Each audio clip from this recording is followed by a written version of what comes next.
about to get a taste of what it's like to be on the inner circle of the teachings of Bob Proctor. Give it up for the one, the only, the great, Mr. Bob Proctor.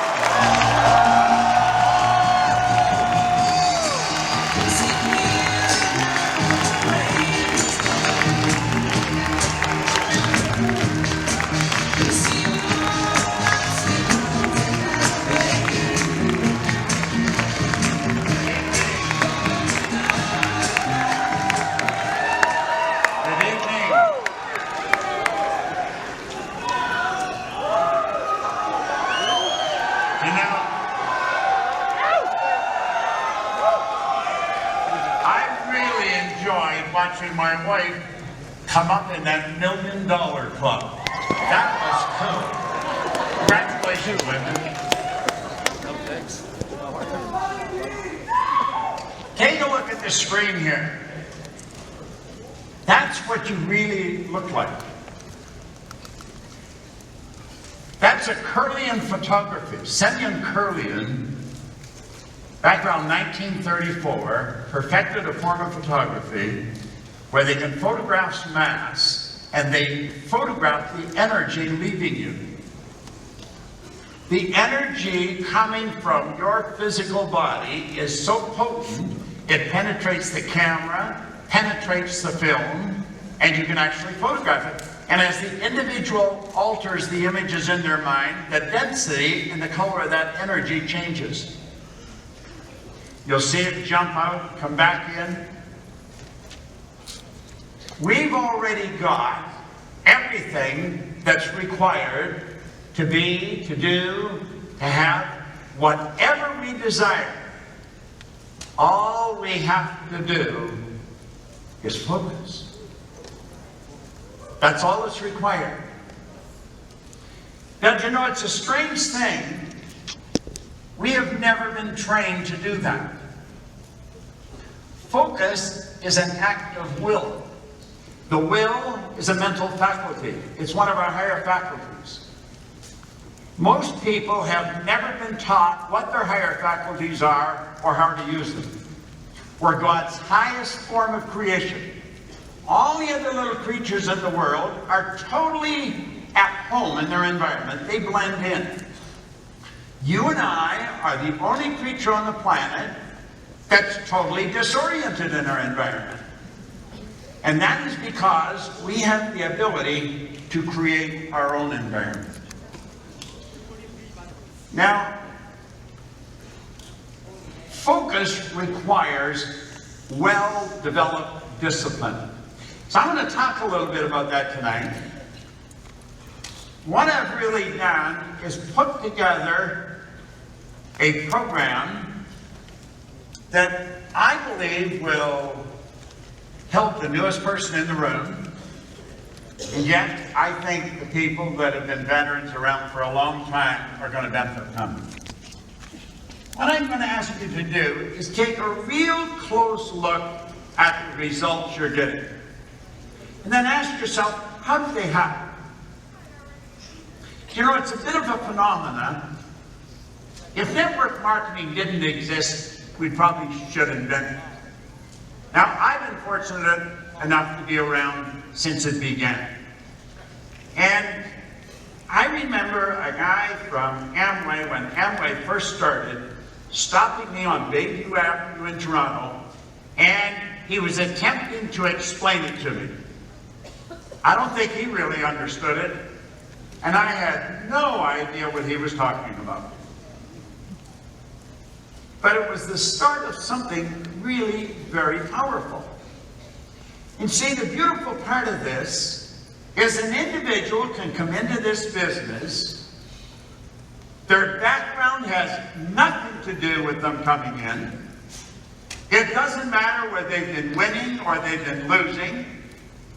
They could have just come out of university or they could have come out of prison. Nobody checks your background. Everybody gets the same deal. You just have to really want to make something happen. And you know, it's a strange thing. Everybody coming in wants to make it happen, and yet so many people get stuck. I was talking yesterday to Tom's group, and we were talking about that. And I was talking to Michelle Barnes' group, and we were talking about that. It's why do people get stuck? Well, I want to talk about that tonight. I'm going to ask you to stop and ask yourself, you know, where do results come from? How do results happen? Then we have to ask ourselves, do results just happen? Well, the answer to that is absolutely not. Results don't just happen. Raymond Hollywell is a favorite author of mine. He wrote a book, Working with the Law. And he said something pretty interesting. He said, outstanding results do not come by chance or accident, but from discipline. And I think then these next 3 points are very important. Discipline that is consciously chosen, ardently desired, and patiently persisted in. If you want to go to the top in this company, they'll pay you millions of dollars. They'll pay anyone here millions of dollars. They've already paid millions of dollars. I think you've got to want to be disciplined. You've got to want it. I've got a beautiful library at home, and I'm in the habit of using it. Now, I was reading here within the past month, because I've been playing around with this presentation for approximately a month, maybe a little longer. And I was reading about Lincoln. And you know, Lincoln was a very ordinary guy, President Lincoln. When he went into the White House, he only had a couple of dollars in his pocket. He wasn't wealthy. He wasn't even particularly well liked. But he was disciplined. His mother had quite an influence on him. When he was just a little boy, his mother was dying. And on her deathbed, she said something that really impacted him, and it ties in with what we read in Working with the Law. The beginning of wisdom is not imposed by discipline, but the beginning of wisdom is first the desire for discipline, the love of it, the voluntary choice of it. Do you know, network marketing goes through transitions. You see, there's highs and there's lows. But with some people, there isn't any lows. They just keep going, regardless of what's going on around them. They just keep going up and up and up. And if you really study it, these people are disciplined. Now, I was very fortunate that the first mentor I had, Ray Stanford, that was one of the first lessons he taught me. And I am so happy he did. I am very disciplined. Discipline is the ability to give yourself a command and then follow it. And you see, you only have to be in Vemma for a very short period of time, and you know what to do. Now, you may not know it as well as Ruth, Tom, Brian, some of the heavy hitters, but in a relatively short period of time, you know what to do. See, the problem is not knowing. Somebody mentioned to me the other day that the people lack confidence. And I said, I don't believe that. I don't believe it. You see, confidence comes with knowledge. Yet, you've got the knowledge. What you really need is discipline. And you know, it's such a beautiful concept if we just discipline ourselves for a very short period of time. we start to see the results. Now, focus requires well-developed discipline. There's absolutely no question about it. Now, I was doing a call for Michelle Barnes about, I don't know, 10 days ago, something like that, 2 weeks ago. And she said something, and I thought, that's it. That's exactly what I'm going to focus on. Because I was attempting to figure out what to focus on here. This is a perfect time for what we're talking about. We're talking about a 90-day goal. Today is the first day of the new pay period. It's a perfect day to start it. There's 3 days there. The 9th of July, the 6th of August, and the 3rd of September. Now, I had goal cards printed, and some of our staff here in Phoenix were stuffing these things forever. And I had one put on every chair. Now, I started carrying a goal card 55 years ago. And whenever I write something on a goal card, and I carry it, I get it. It happens. Now, I think you should know that goals are not to get. Goals are not for getting. Goals are for growing. If we don't have goals, we're probably going sideways or maybe going backwards. With the goal, and it's got to be something that we really want, we grow.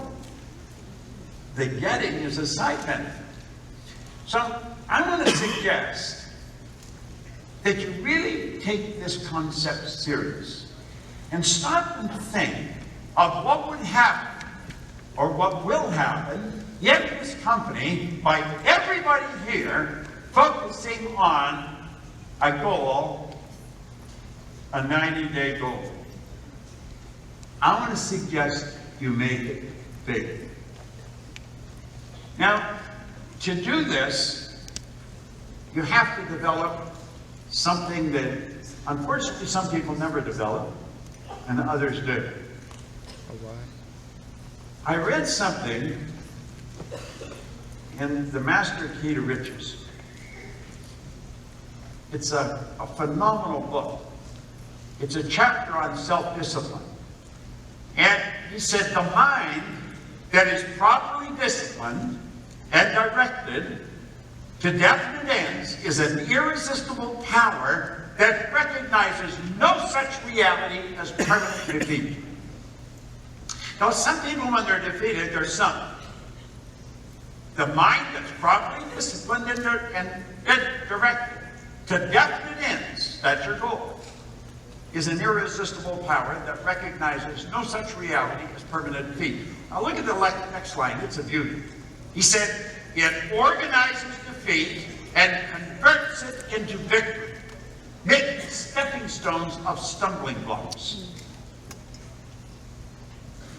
When I get up in the morning, I go in my office and I just have random pull a book out of my library. I've got about 3,000 books in my office. And I pulled this down, I don't know, probably about 6 weeks ago now. He said, the mechanism of mind is a profound system of organized power which can be released only by one means, and that is by strict self-discipline. The person who masters himself through self-discipline can never be mastered by others. See, that's the beautiful part about the system that you're involved in here. It's phenomenal.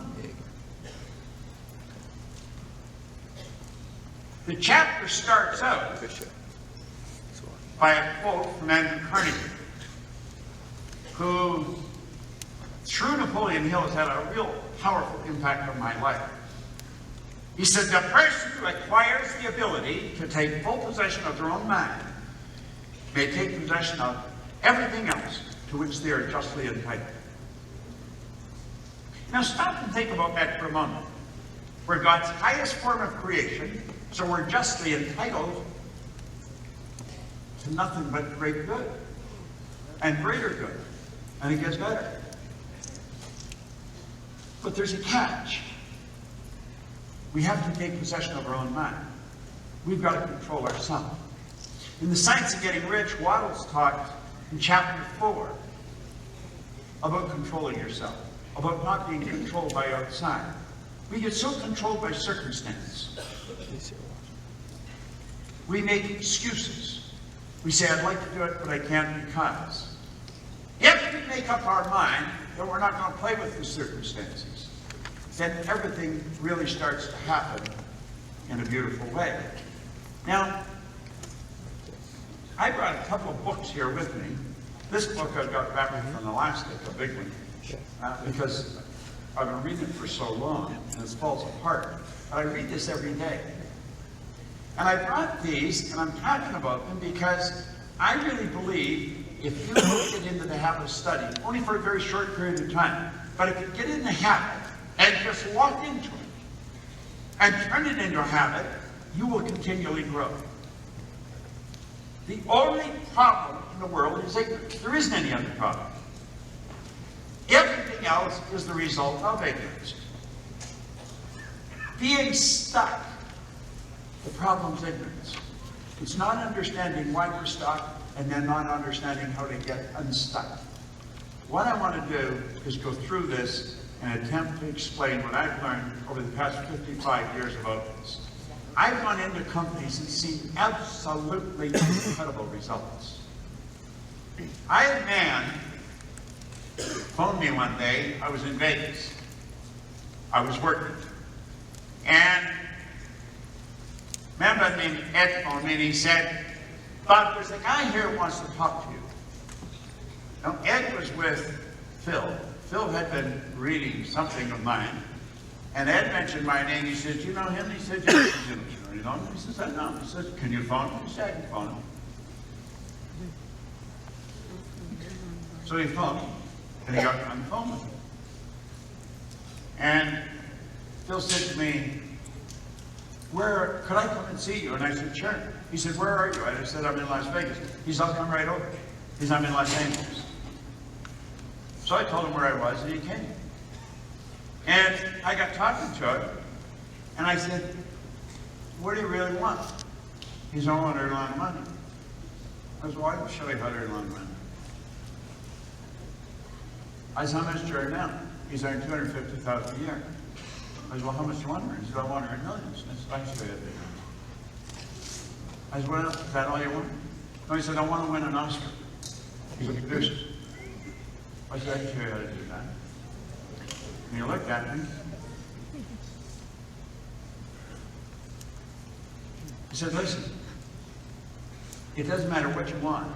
The way to get it is the same. You could want a better market school, or you might want to become a multimillionaire. Same rules apply. This universe operates by law, and you've got to follow the laws. He said, tell me exactly what to do, and I'll do it. That was 16 years ago. Here about 2 months ago, I was working in Las Vegas again. Gina Hayden, who is my assistant, has been for 28 years, was with me. And he called Gina and he said,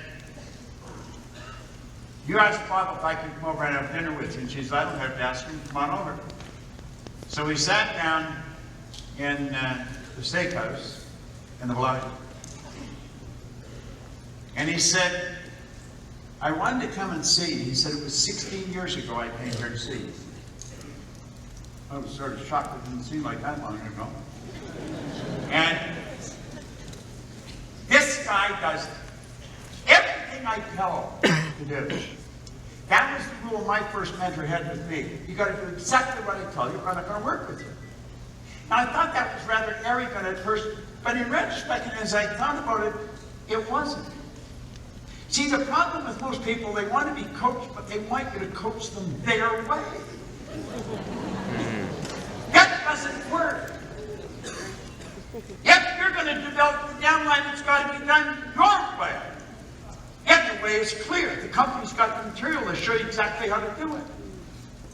There's no reason why everybody can't be up here in the Millionaires Club. This company could have more millionaires than any company in the history of network marketing.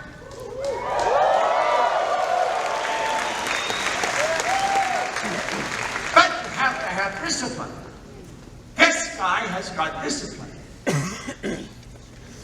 And he took out his gold cards. He had a stack of them.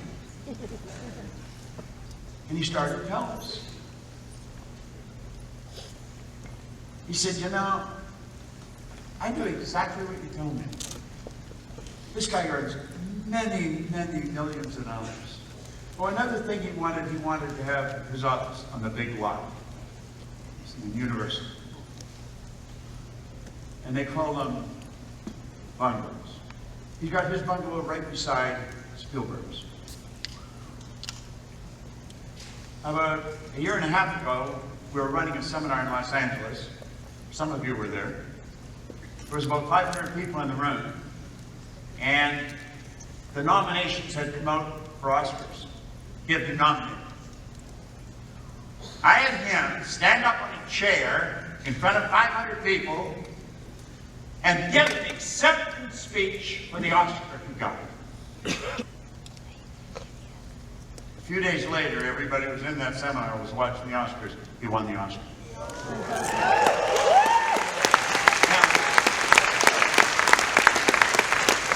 couple of years ago, he sent me a picture where he won an Emmy. I had that on my wall. But he won the Oscar. Now, he's won a couple of other awards. I've forgotten the name of them from different countries that are like an Oscar. But he said, the biggest thing that's happened, about 5 years ago, he was taking his son for swimming lessons, just a little boy. And it was at a pool in a university, and he would go at 5 o'clock in the morning. And he said, I was sitting there like a walrus, about 40, 50 pounds overweight, watching my son swim. And the coach says, do you ever swim? Well, he said, I used to when I was in school. But no. He said, why don't you get in the pool and start swimming? Now, if you saw this guy, he's in phenomenal shape. He's 46 years old, but he is in incredible shape. On December the 4th, he's swimming in the Masters. I don't really know what the Masters are, but it's something right up there. And he's swimming on a four-part relay, and he's swimming anchor.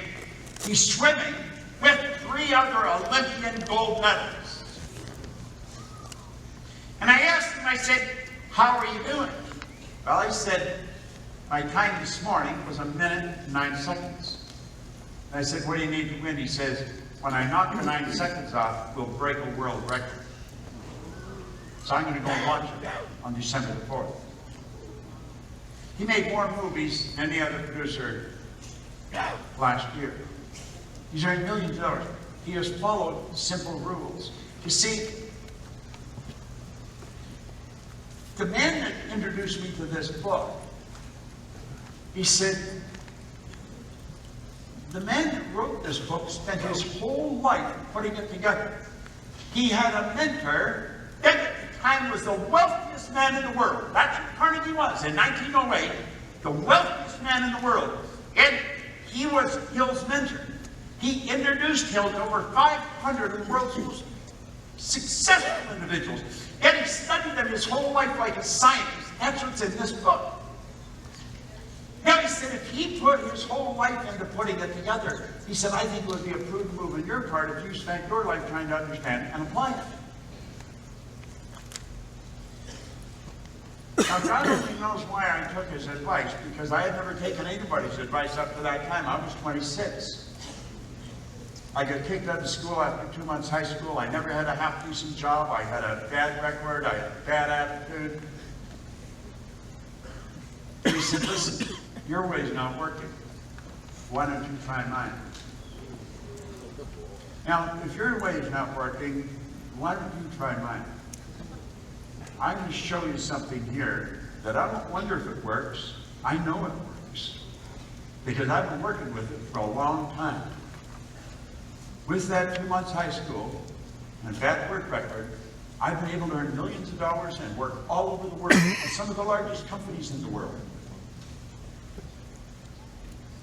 Phil Goldstein has already sold a documentary he wants me to film with him, where he's going to show the pattern of what happens when you follow the law. He sold it in the UK. He said, I'll sell it here too, but it's already sold in the UK. It was there. So he said, we will film that after I win the gold medal in the Masters. Now, I mention that because it was so extraordinary. I kept saying, I can show you how to do that. And he was looking at me, and he sort of believed me, but I suggested he sort of didn't. But when I said, listen, everything that happens the same way. It happens by law. It doesn't happen by accident. Now, there's two things that you must know to create results. You've got to know where you are. You've got to be super honest with where you are. And you've got to know where you're going, and you've got to get moving in that direction. Now, if you're going to blame anyone, you're someone. You have to look in a mirror and know that the person staring back at you is the cause of your success and your failures. We're all treated exactly the same way. Now, if we're stuck, we start wondering why. Why are we stuck? It's so simple, that's it. There's nothing more complicated. It's it. Know where you are, know exactly where you're going. Now, if it's so simple, why are so many people stuck? See, there's all kinds of people in Vemma that are stuck. They don't want to be stuck. Why do they stay stuck?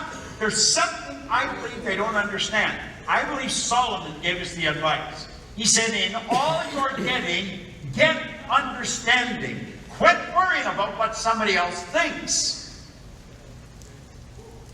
Get what you think that makes the difference in your life. See, most people will tell you they think it's lack of goals. I don't believe them. I think there's another pin and you'd like to get to the next pin. You may not have it written and you may not have it on a goal card, but it's there. There's sort of a goal. I don't think that's what the problem is. I think the problem is right here. It's right here. The problem is paradigms. We're not controlling our life at all. We're being controlled by some genetic and environmental condition. And God only knows how far back it goes. I have worked with some of the top psychiatrists in North America and even in Saudi Arabia. And they're not quite sure how far back this condition goes. But it's a long ways back. That's why you look so much like your relatives. So the question is, how do we change it? It's the paradigms of the problem.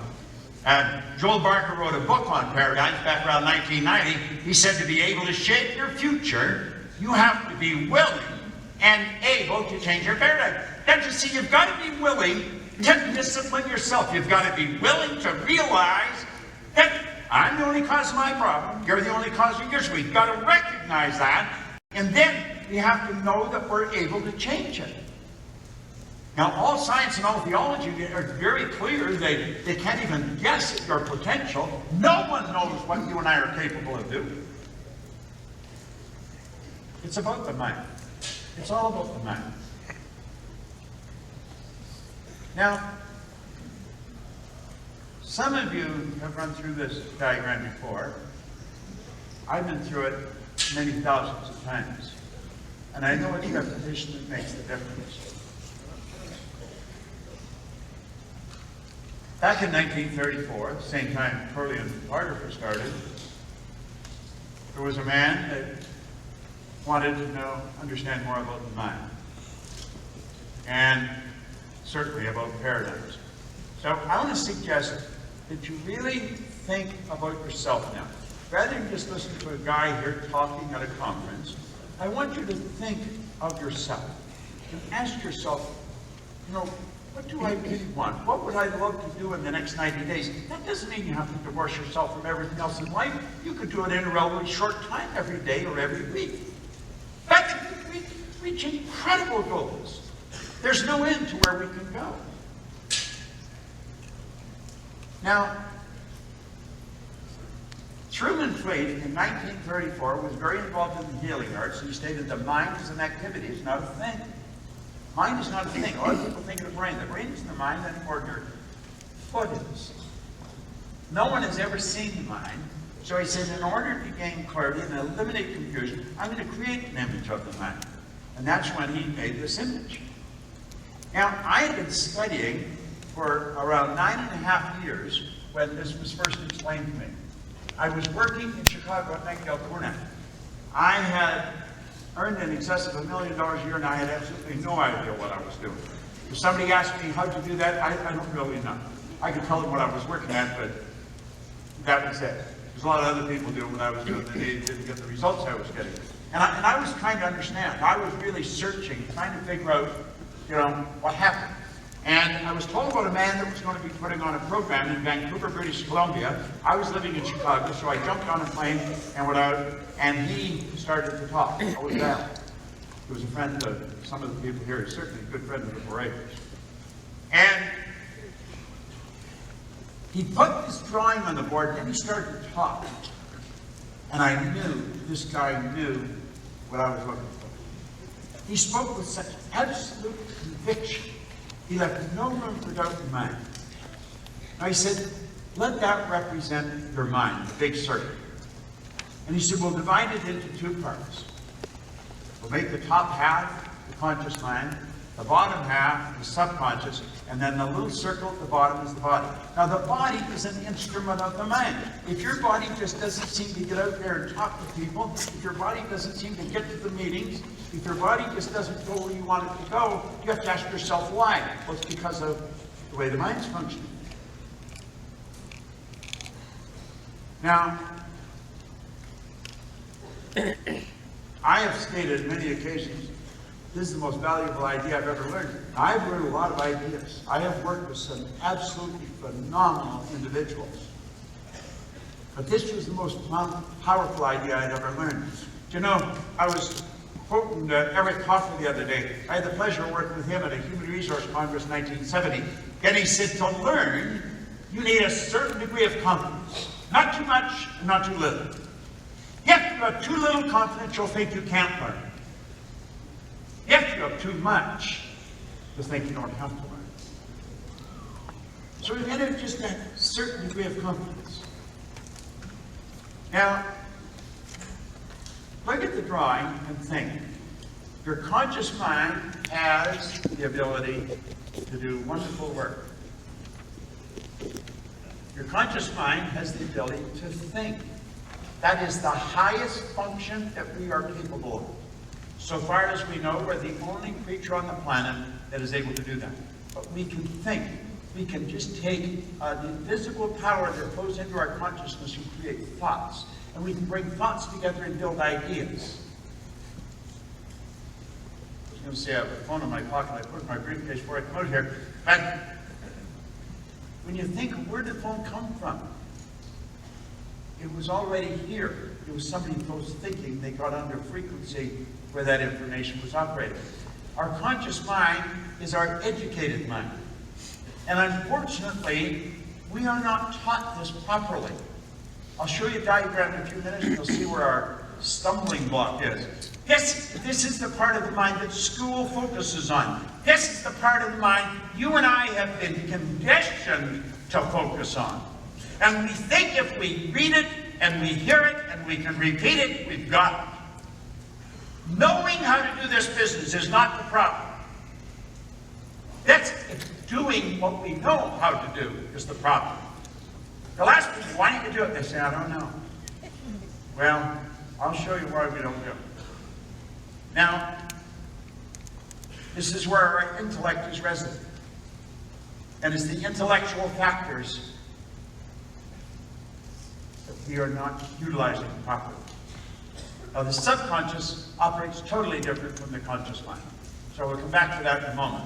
See, the conscious mind has the ability to choose. J. Martin Covey wrote a little book a number of years ago. It's a small little book, but powerful. And your greatest power is your ability to choose. Victor Frankl pointed that out in a concentration camp in the Second World War. He said regardless of the intellectual or physical abuse he was subjected to, no one could cause him to think something he didn't want to think. We have the ability to choose. Under any situation, we can choose to sit and bitch, or we can choose to go to work. It's a choice.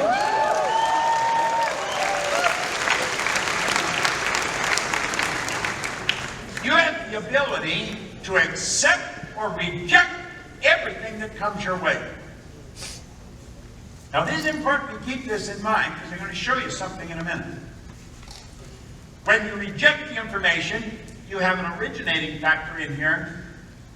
You can originate something new. All breakthroughs have been made when individuals rejected what was the norm and they originated something new. That's how the Wright brothers got us in the air. That's how Edison illuminated the world. Somebody rejecting what we have and originate something beyond what we've got. Now, where all the conscious mind has all that ability, the subconscious doesn't. The subconscious must accept whatever you give to it. It has absolutely no ability to reject, and the most magnificent thing, when we really understand it, it cannot differentiate between something that's imagined and something's real. I started to study another book here some time ago. It's Stella Adler's book, The Art of Acting. If you go back to around 1900, William James from Harvard, he suggested we employ the actor's technique. Act like the person you want to become. Well, she says acting is not acting. Stella Adler was one of the greatest acting teachers there ever was. She studied under Stanislavski, the Russian acting teacher that originated method acting.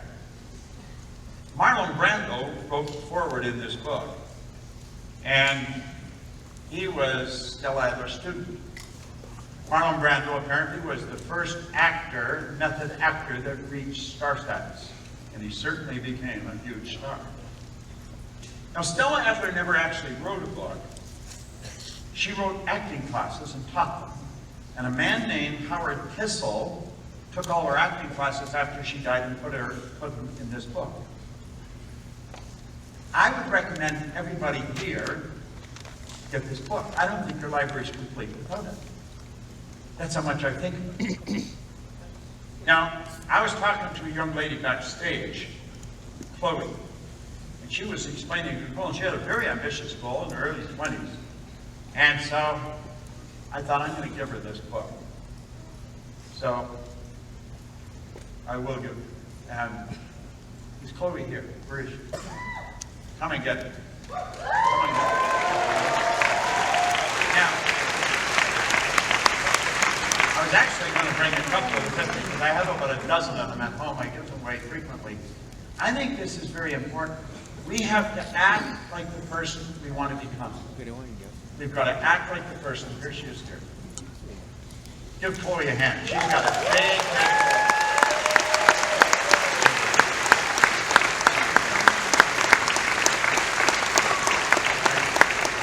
Now, I've been reading that book for a long time. But I got up then one morning here a while ago, and I pulled this book off my shelf. Now, if the camera can come in close, if we can get this picture on the screen, okay? I want you to see the character in his face. Look at it. Now, I've just skimmed this. I read it a long time ago. But I looked at it, and I thought, he's no different than me. He's no different than you. But he was a world-famous actor. Now this book, Brando, it's just bio-sketching all the movies he was in. And I really started to think about Adler's lessons and about him. And I thought, as I read more about him, he didn't accept every script he was offered. He did not accept every script. He rejected many of them. See, he'd get the script and he'd read it, and if he couldn't really get emotionally involved, if he couldn't see himself doing it, he would reject the script. When they get the script, they read it, they reread it, they memorize it, they internalize it, and they become it. They're not acting. That's who they are. That's what they call getting in character. That's what you've got to do here. You've got to write your own script. Then you've got to act like that person. You've got to walk like that person. Talk like that person. Sell like that person. Be that person.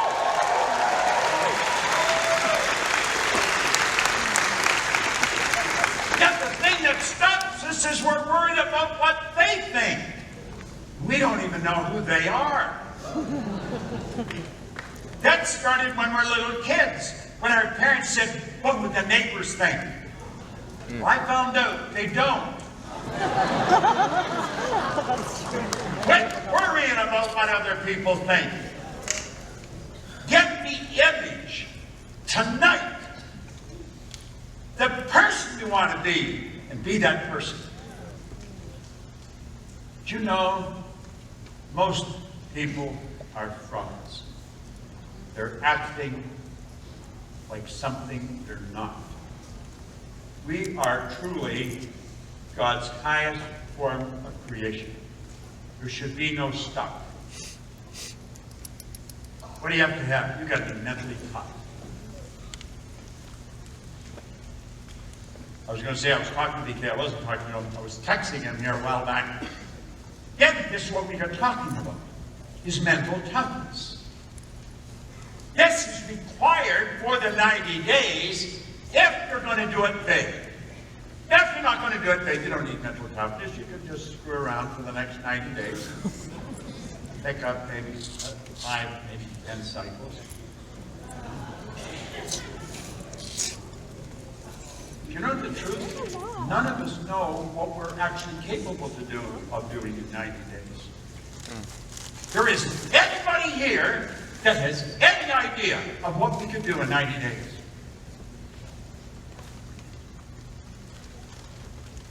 Now, anybody who knows football knows this guy knew something about mental toughness. Oh, yeah. Vince Lombardi knew something about mental toughness.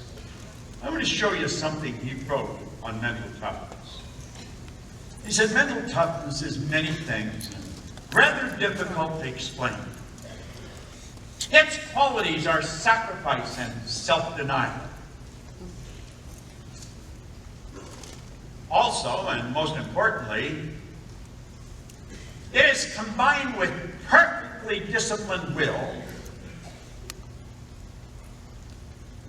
that refuses to give in. It's a state of mind. You could call it character in action. Now, I think that's what everybody wants to make up their mind they're going to walk out of here. You're going to walk out with mental toughness. It doesn't matter what you've done in the past. You see, you can't change the past. You can't change the time you got out of bed this morning. So there's no sense in playing with that. Let it go and understand that you and I have a marvelous mind. We can build a beautiful picture, and then we can execute it. Now look here for a moment. This is us today. Now, there's people who want to complain. Like I was saying to Tom's group the other day, there's things wrong with this conference. There's things wrong with everything. If you want to look for what's wrong, you'll find it. Any dumbbell can find out what's wrong. It doesn't take any degree of intelligence to find out what's wrong. But it takes a respectable amount of intelligence to figure out what's right. Don't you see, you're going to have people complaining to you, you're going to have people that are focusing on loss, and you're going to have the TV and the newspapers. Now when that starts to come our way, change the subject or leave town. You want to say, get out of here. We have a reasoning factor. Reason gives us the ability to think. You want to say, go, get out of here. Now here's the problem. We don't tell it to get out of here. It stays. Not only do we not tell it, now we're all guilty of this, our mind is left wide open, and that goes right into our subjective mind. Now what did I say a few minutes ago? It has no ability to reject. It has no sense of humor. It cannot tell the difference between what's imagined and what's real. And if that kind of energy, the complaining, the talk of loss, and all the bad stuff that we hear in the news, if that's going right into our subconscious mind, it's feeding a paradigm that we're trying to change. Now, why would people do that? They do it because they're programmed to do it. Their paradigm has them doing it. How did that happen? Well, let's close the curtain on that for a minute and take a look at how it happened. This is when we arrived on the scene. This is a brand new baby. Now, what is the baby surrounded with? The baby's surrounded with people that probably don't know very much. You got the radio, other people, TV, newspaper, and whatever's going on is dumped right into that baby's mind. I was suggesting to somebody here just a few minutes ago, or backstage, that I did a lot of work over in KL, in Kuala Lumpur, and I had an associate over there that had a little boy, 4 years old. Get it, 4 years old, that little boy could speak 4 languages fluently, fairly fluently for a 4-year-old. They thought nothing of that. That's true in all kinds of countries, where people learn multiple languages before they even go to school. And yet, we don't learn anything about how our mind functions. And so whatever's going on around us is dumped right into our subconscious mind. Now this is you and this is me. Do you know that you and I have a self-image? And that self-image was built before we even had the ability to think. How we see ourselves, how we walk, how we talk, how we dress, how we sell, how we do everything, whether we can earn it or not earn it. That is all created at a very early age in our life. And self-image is just one idea. Multitude of them is paradigms. Now this seems inconceivable, but here we are many years later, and we're operating with the same information we got as a baby, and we probably got it from people that didn't know much. Now that's not true with everybody, but it's true with 90-some% of the population. Then we go to school. School gives us valuable knowledge. However, school never taught us anything about paradigms. Nothing. Therefore, we frequently don't do what we already know how to do. Everybody knows how to recruit.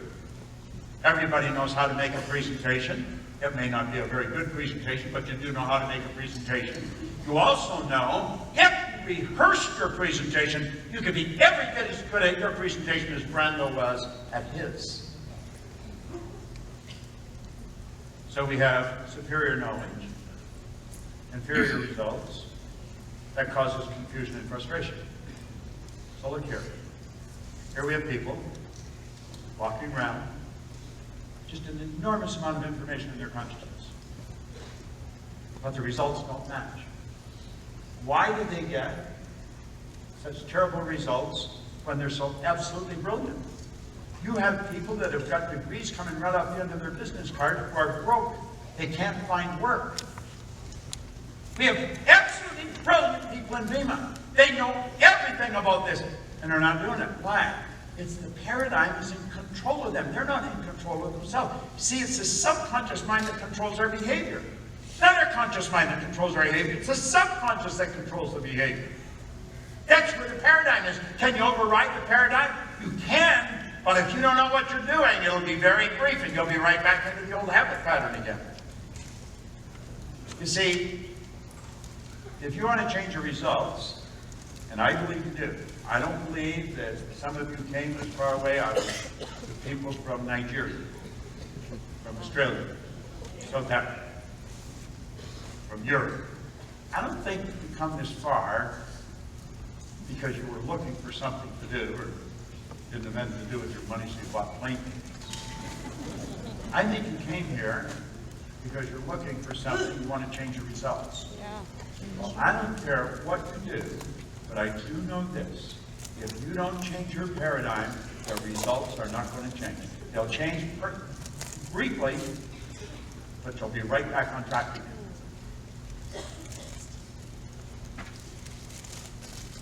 This is an absolute flaw. This isn't just my opinion.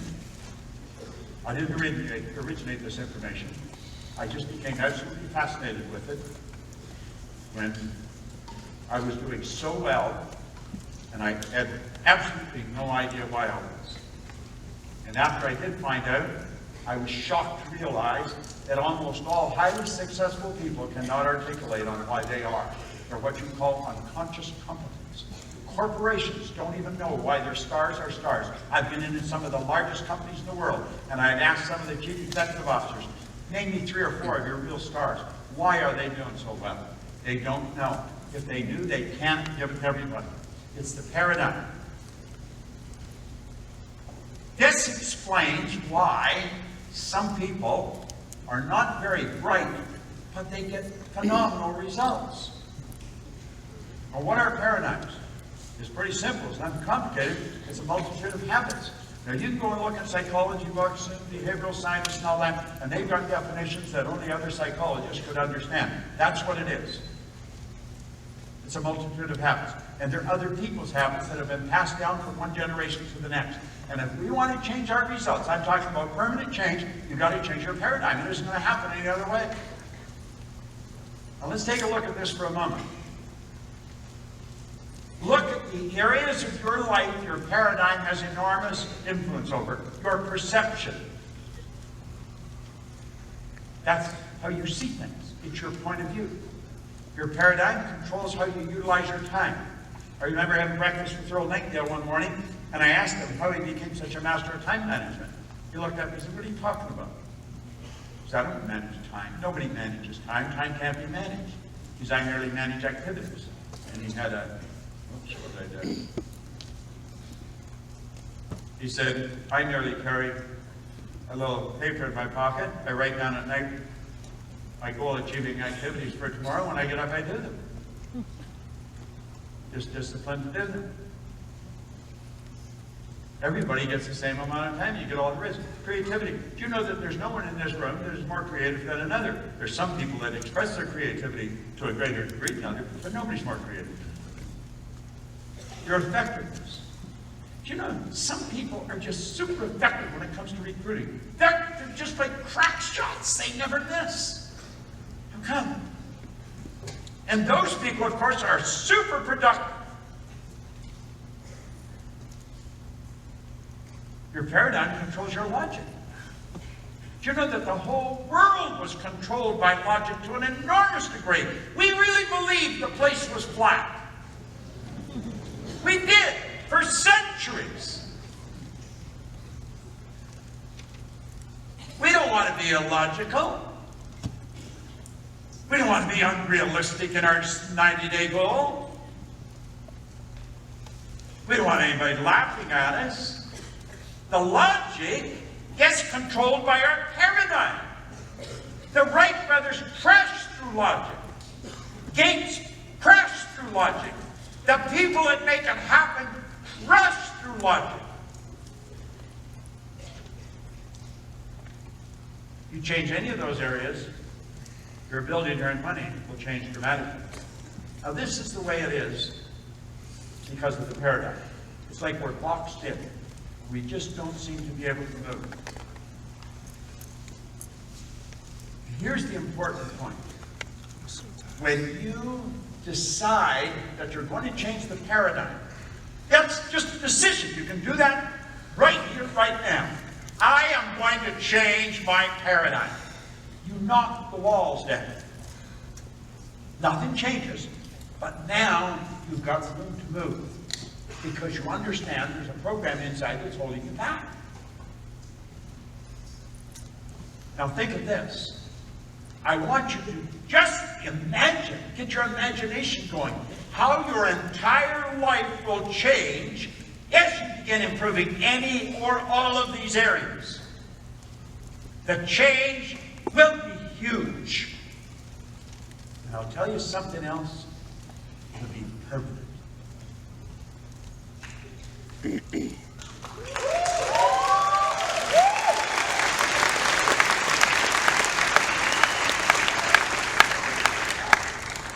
I used to always be broke.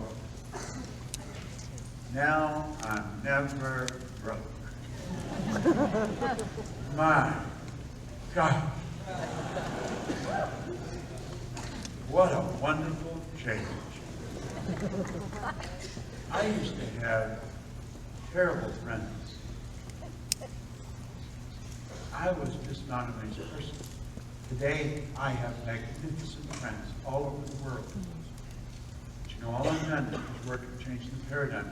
See, I had changed the paradigm, but I didn't know what I had done. It took me 9.5 years to figure this out. Now, here's what I want to suggest. I want to suggest you ask yourself, how would my life change? How would my income change if I just changed my perception of this business? Just change the way I looked at it. If I quit saying it's difficult and start to say, I think it's easy to recruit. My goodness, I can show everyone how to add $10,000 and $15,000 a month to their income. If you just change your perception, nothing else, just your income would just keep going up.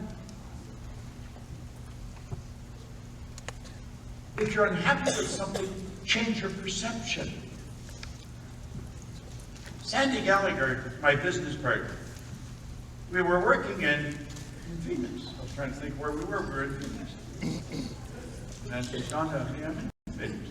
But anyway, I was leaving town. She was staying there, whatever we were doing. And she was having a particularly rough time in her life. And she said, would you come and have a cup of coffee with me before you leave? I said, sure. We sat down, she said, I'm not having a good day. She said, could you give me 2 or 3 things to do that would really help me change my life? I said, sure, no problem. When I said that, I wasn't quite sure what I was going to tell her, but I took my pen out, and I took a napkin that was on the table, and I wrote on it, I said, when you get up in the morning, the first thing you do is write down 10 things you're grateful for. Now after you've done that, send love to 3 people that are bothering you. That's not going to be easy to do, but you can do it. And when you've done that, be quiet for 5 minutes and ask for direction for the day. I had this written out on a napkin, and then I got an idea. I phoned Gina, she was here, and I said, Gina, this is what we're doing. I give her an idea of the size. She had a little leather folder of the pad. You know, within an hour, Gina had that all laid out. She took it to Kinko's, had it printed, and she had a pad for her with that on it, with her name on it. She was going from there to Hawaii with her mother and sister, and she got pads made for her mother and sister, and the 3 of them started to do that every morning. There were so many good things happened to them because of that we started to teach that. In programs, we give out pads like that. The other day, I got a FedEx from our office, which is here in Phoenix, and there was 3 gratitude pads and 4 or 5 empty gold cards. We sent them to everybody in the company. It's a powerful idea. In The Science of Getting Rich in Chapter 7, it's on gratitude. Wallace Wattles said something that's perfect. He said the entire process of mental adjustment and atonement can be summed up in one word: gratitude. if you're troubled, if you have anything going on that's disturbing in your life, the entire process of mental adjustment, that's what we need, is a mental adjustment, can be summed up in one word: gratitude. I don't care how tough things are, if you will sit down and just think of what you're grateful for. We've got so much to be grateful for. Write them down. You might write the same things every day, that's okay. Send love to the people that are bothering you, and then be quiet and ask for direction. Change your perception. Have you any idea, if you just did that, how your income would change? My goodness.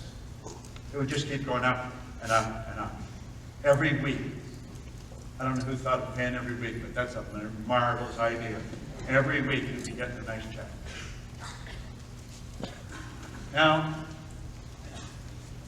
it's a matter of choice. I want you to think about this. All failures in life are due to taking sides with the visible around us.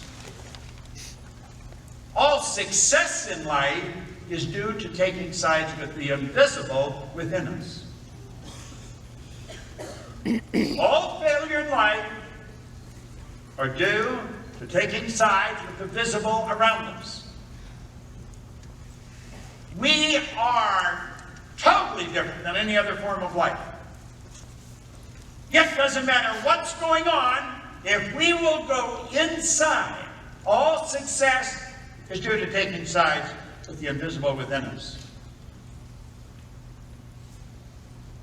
Thus, working with the invisible may be considered the same as taking the law into our mind and lives as a silent partner. Now you could say, thus working with the invisible may be the same, or considered the same, as taking God into your mind and life as a silent partner. The law is God's modus operandi. It's how everything happens. Everything happens perfect. Everything except where we're in charge. We've been given the ability to choose. Now, Lincoln really said it very well. He said, to believe in the things you can see and touch is no belief at all. But to believe in the unseen, it's a triumph and a blessing. I love that.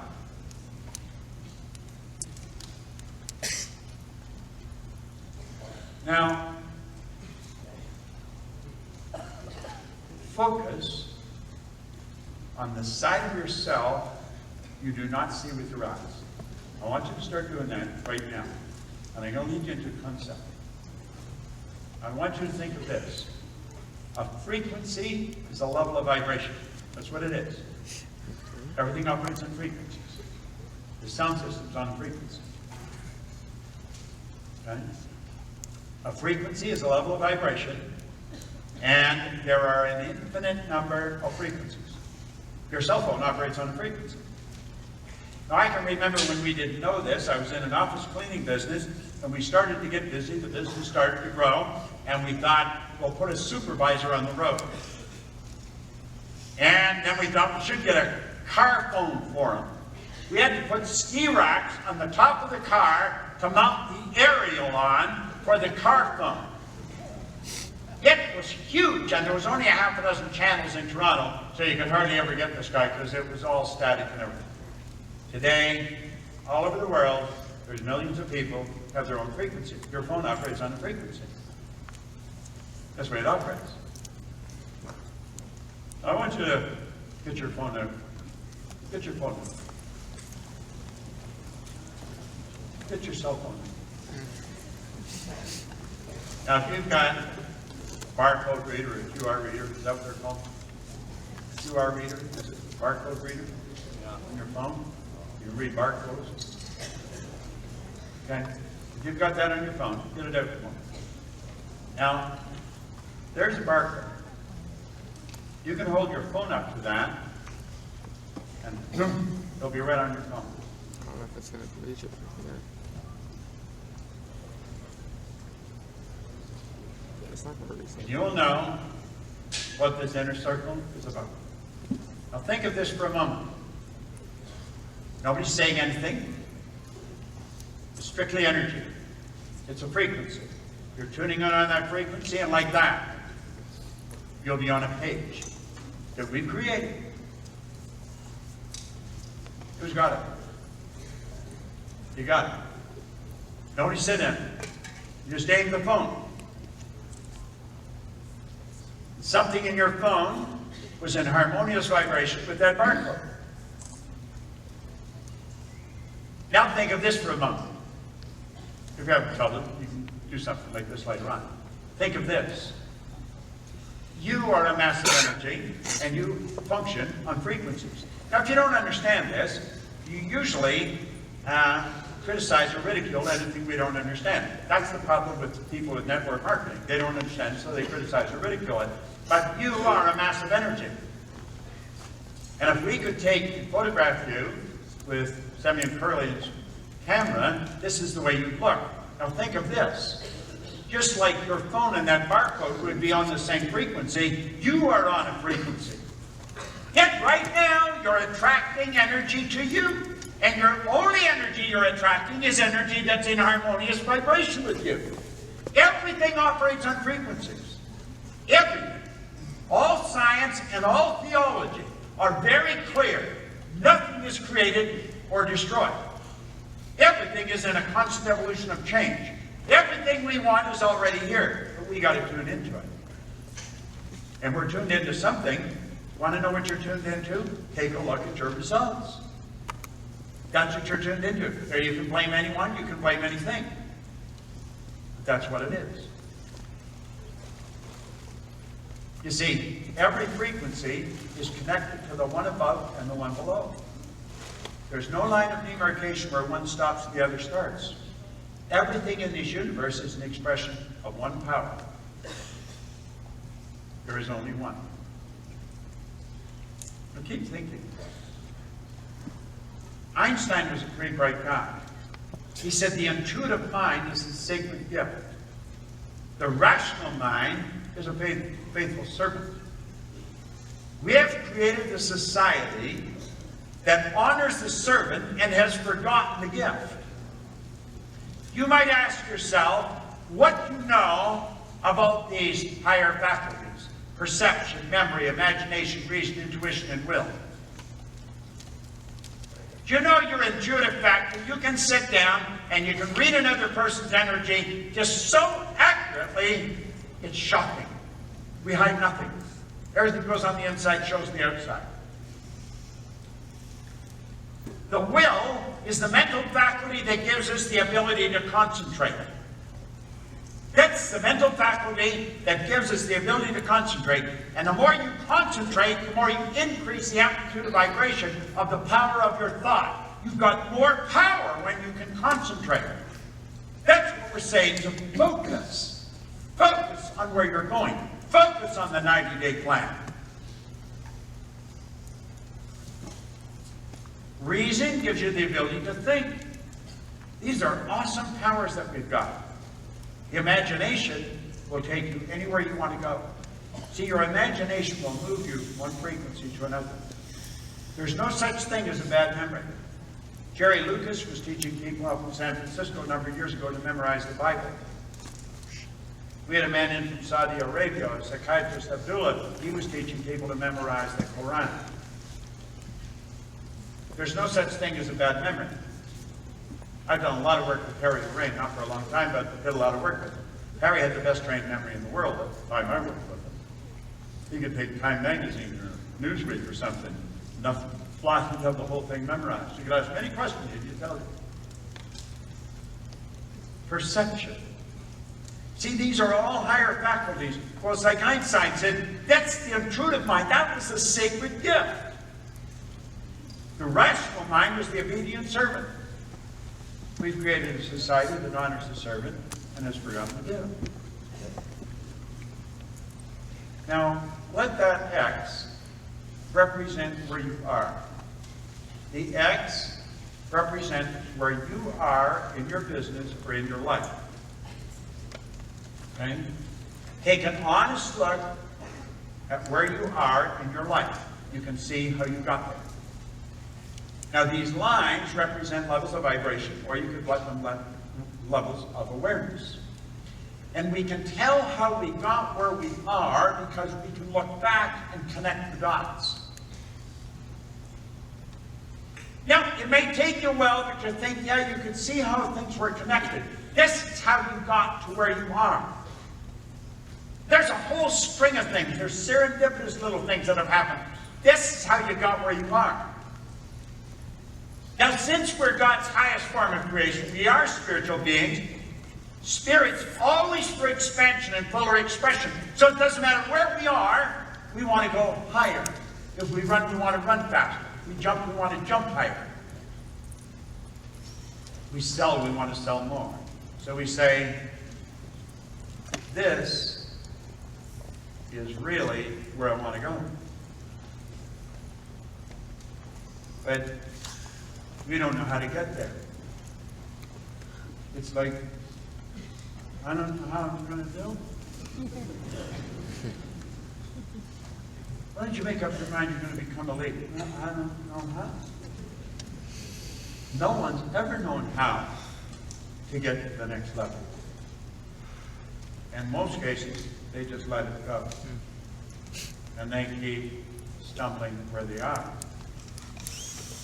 Here's what we want to realize.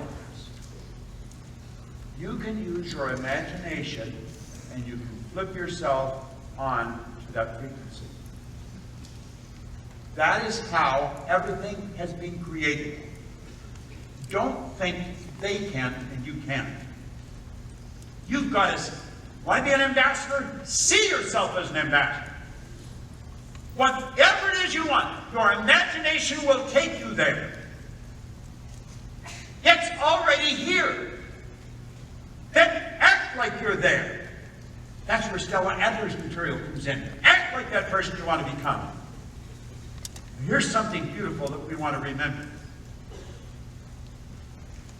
The moment your belief matches with any state you fuse with it, this union then results in the activation and the projection of its plots, its plans, its conditions, and its circumstances. Things just start to happen. How do you believe it? Your belief system is based upon your evaluation of something. And frequently, if you reevaluate a situation, everything will change. Your belief will change. You can mentally take your imagination and see yourself as the person you want to be. Walk like that person, talk like that person, dress like that person, put on a presentation like that person. Then you will fuse with it. The union, you change the vibration you're in. That results in the activation and projection of the plots, the plans, the conditions, and circumstances. Your world starts to change. This new state of conscious awareness becomes your home for which you view the world.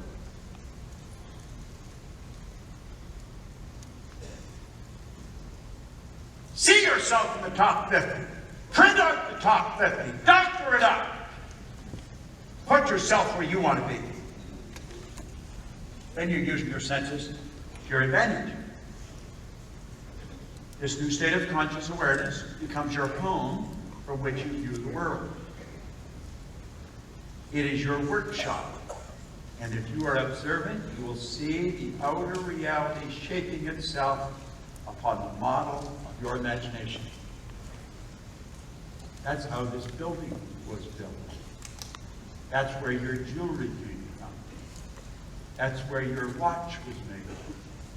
That's where your cell phone was created. That's where this company came from.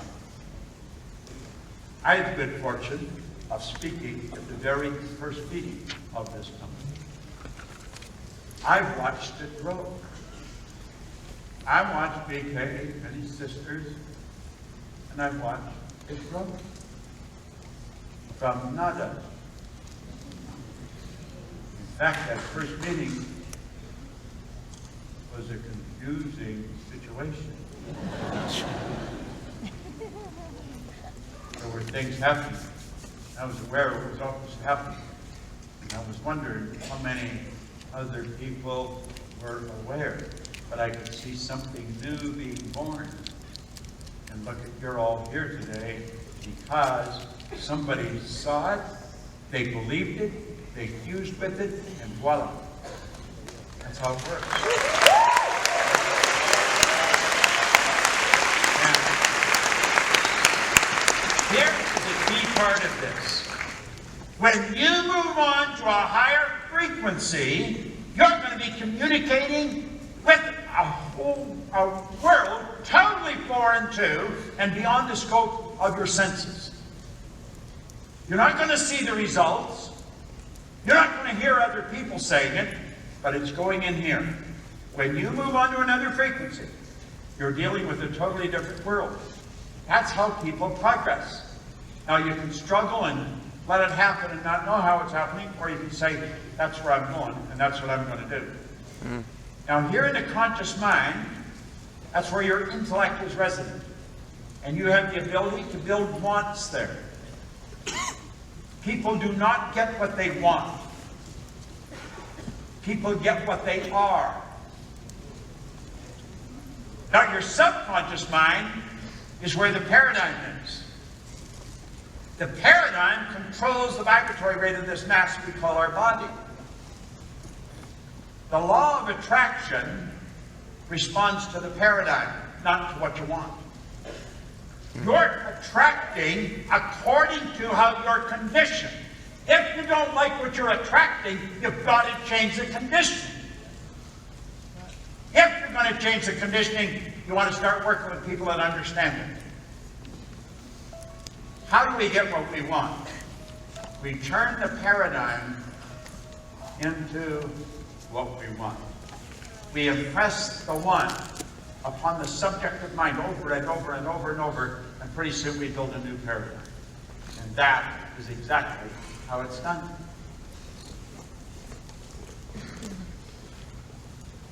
Now, progress of this nature is an expression of higher levels of awareness. From December 1903 to July 69, we went from Kitty Hawk, North Carolina to the moon. That was in just 979 months. I was thinking today, that's exactly how long I've been living. 979 months.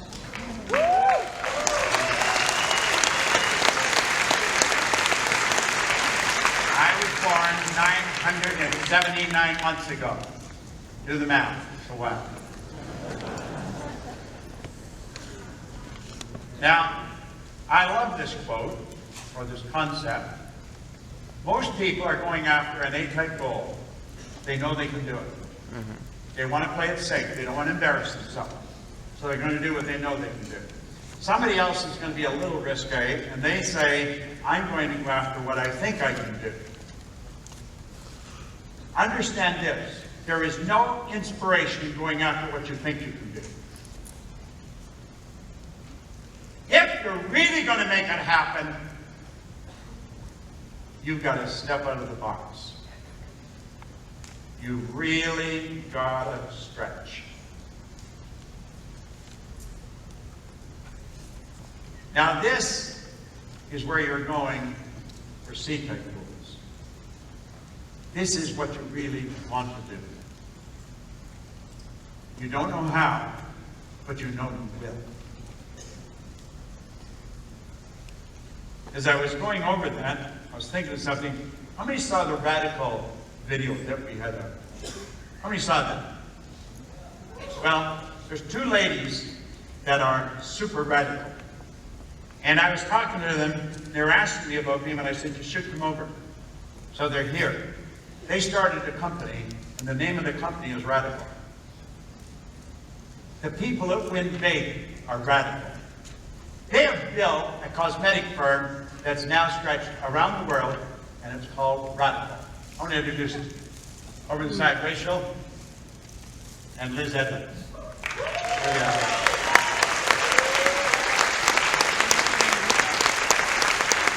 You see, if you're going after what you think you can do, there's no comfort. You've got to be radical. It's a little crazy. It's stretch. Don't let the 90 days go by with a little goal. Now look at this. Remember I said you can see how you got to where you are, but you look at that higher place and you don't know how to get there. Let's take lessons from people that know what they're talking about. Steve Jobs said, you can't connect the dots looking forward. You can only connect them looking backwards. So you have to trust that the dots will somehow connect in the future.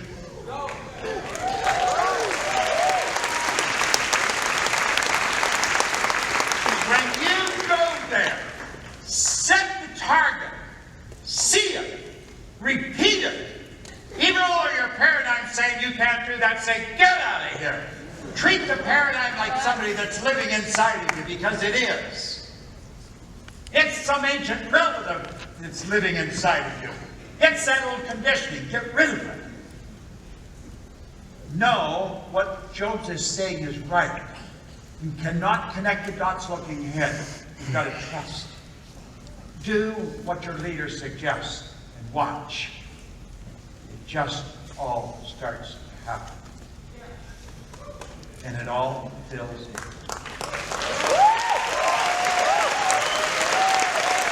Now, here is the interesting point. You could have gone there. Aha. You see, there is a place. There is a place. We set our goals too low. You know the way I look at it? If it doesn't scare me, it's probably not very good. Don't you dare go to bed tonight without setting a very ambitious 90-day target. Then find one person you respect. Write down what you're going to do, give it to them, and say, I would appreciate it if you hold me accountable for this. That will make the difference.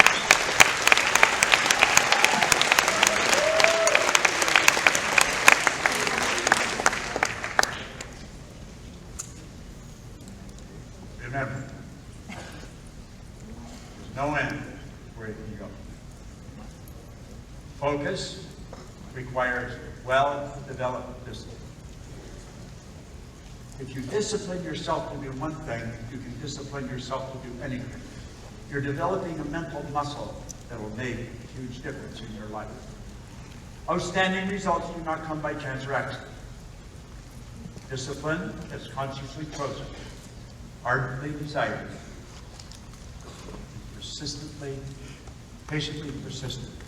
That's what we want. We're continually dealing with others. Watch this very closely. We're talking about the mind. Every time you come in contact with another person, the mind has sentience, conscious and subconscious. Well, you're always dealing with another person. Make certain that you mean what you say and that you say what you mean. Because you're dealing with a person that is built exactly the same as you.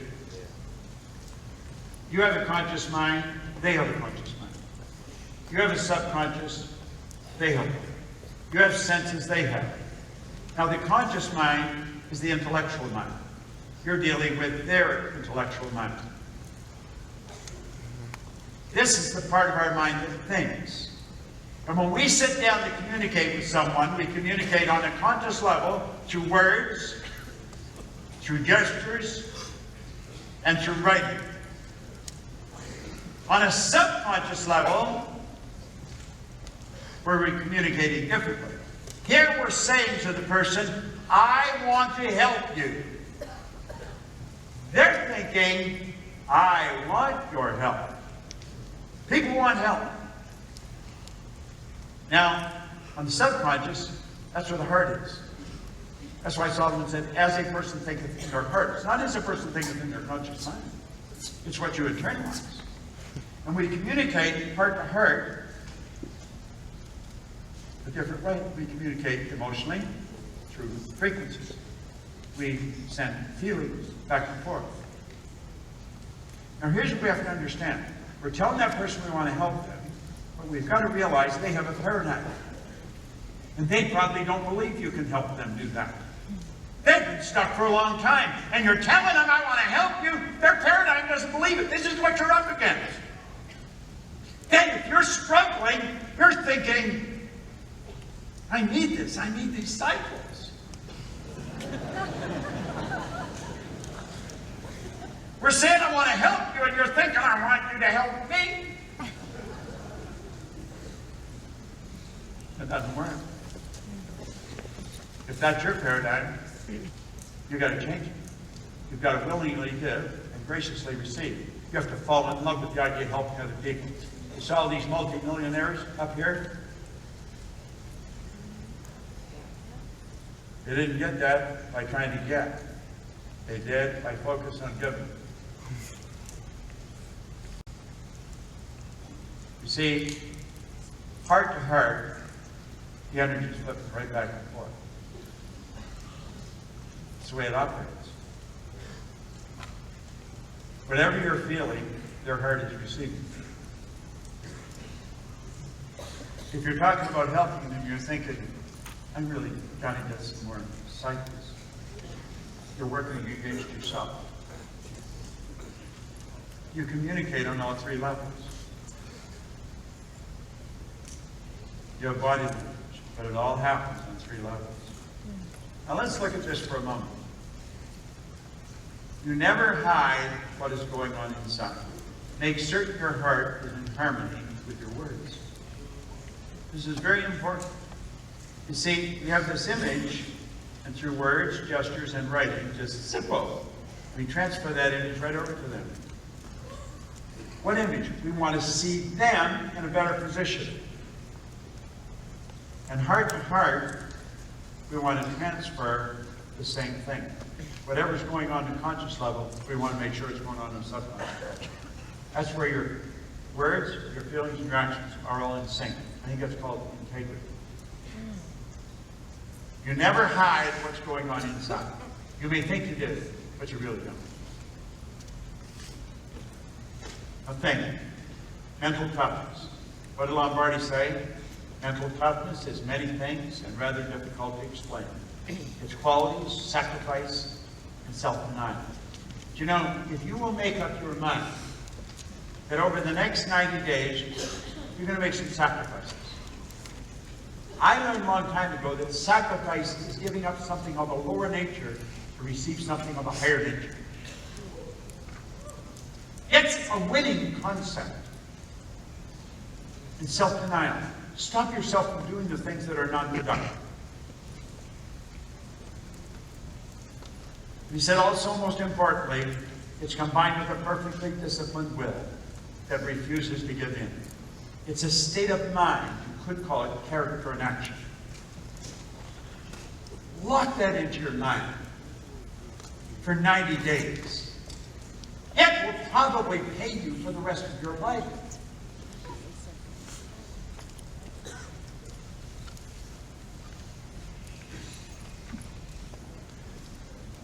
I was over here in Linda talking to some of her people. They're doing the same thing. I heard Michelle say that, I thought, that's it. Leave here with a real good 90-day target. Put it on the gold card. You see, when you touch a gold card, when you write it on the gold card, you're creating an image. Writing causes thinking. The image then is impregnated into cells in your brain. When you touch the card, sensory factors affected, it sends a light message running through your nervous system, activates those cells in your brain, and the picture comes on the screen of the mind. That's the beauty of a gold card. That's why Hill said, write it on a card. Make sure you make it big.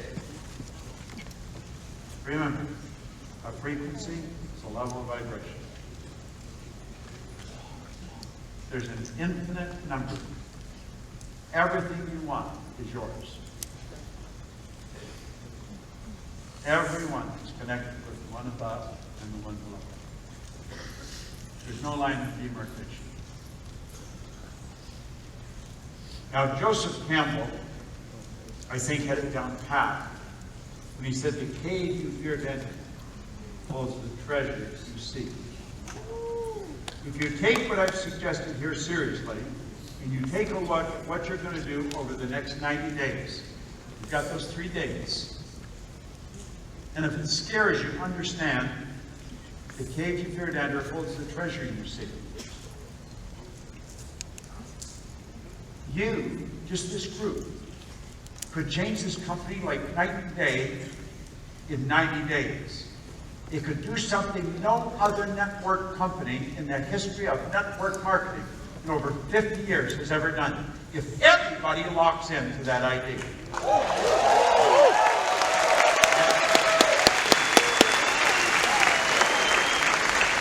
I want to leave you with this. When you set the target and you set it high, you're going to have to change your paradigm. Otherwise, you're going to end up doing the same thing. Many years ago, I made a commitment that I was going to read this chapter on persistence every day for 30 days, at least once a year.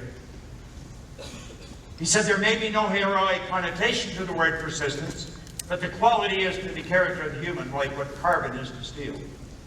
Then he made it very clear what we had to do to develop. He said there is 4 simple steps which lead to the habit of persistence. They call for no great amount of intelligence, no particular amount of education, and but little time or effort. The necessary steps are, number 1, a definite purpose backed by a burning desire for its fulfillment. You've got to know exactly what you're going to do. A definite plan expressed in continuous action. What are you going to do every day for 90 days? Now, does that mean you have to work from the time you wake up and go to sleep? No. You can say, I'm going to quit every day at 5 if you want. But between the time you wake up and 5, be super productive. Be more productive than you've ever been before. A definite plan expressed in continuous action. Now, this is really important. A mind closed tightly against all negative and discouraging influences, including negative suggestions of relatives and friends. Turn it off.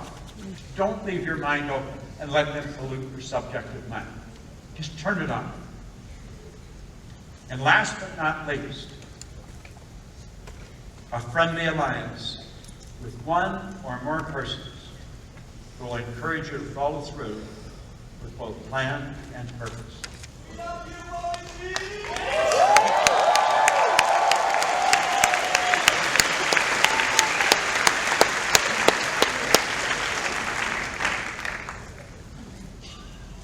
You follow that 90-day plan, lock into it, and I guarantee you, you'll change your life forever. Now, when Ray Stanford gave me this book and suggested that, I had some serious questions in my mind if it would really work. He said, listen, just do it a day at a time. You don't have to do it forever. Do it today. When you wake up in the morning, just say, I'm going to do it today. And it wasn't easy because I had a habit of doing next to nothing. But I started to change the habit pattern. And before too long, my income started to change. And then before long, my friends started to change. And over the past 55 years, everything's changed. I want to thank DK for inviting me here. It's always nice to get invited somewhere, but it's even nicer to get invited back.